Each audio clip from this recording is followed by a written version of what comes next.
दोस्तों, अगर मैं आपसे पूछूं कि प्रेम क्या है, तो शायद कोई कहेगा विश्वास, कोई कहेगा त्याग और कोई कहेगा समर्पण।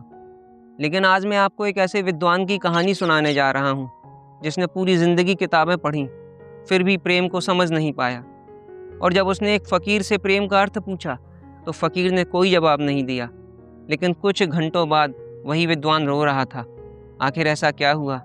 आइए, महादेव की कृपा से सुनते हैं मेरी एक और प्रेरणादायक कहानी। बहुत समय पहले की बात है। एक नगर में एक प्रसिद्ध विद्वान रहता था। उसने वेद पढ़े थे, उपनिषद पढ़े थे और दुनिया के अनेक ग्रंथों का अध्ययन किया था। लोग दूर दूर से उसके पास ज्ञान लेने आते थे। लेकिन उसके मन में एक प्रश्न वर्षों से अधूरा था, प्रेम आखिर है क्या?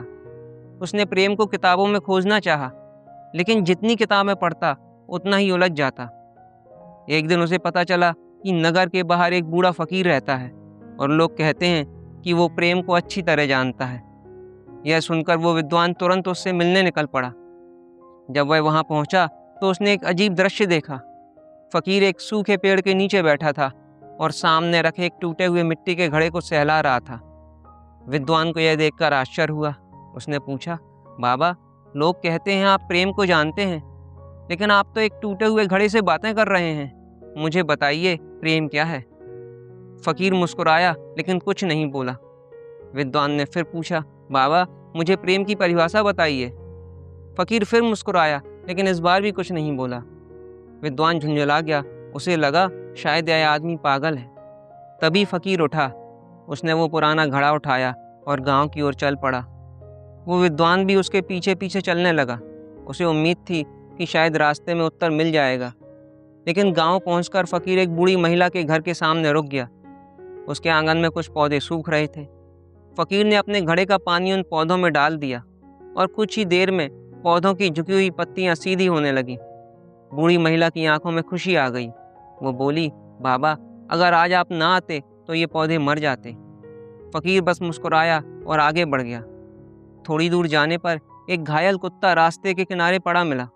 लोग उसे देखकर आगे निकल रहे थे, लेकिन फकीर उसके पास बैठ गया।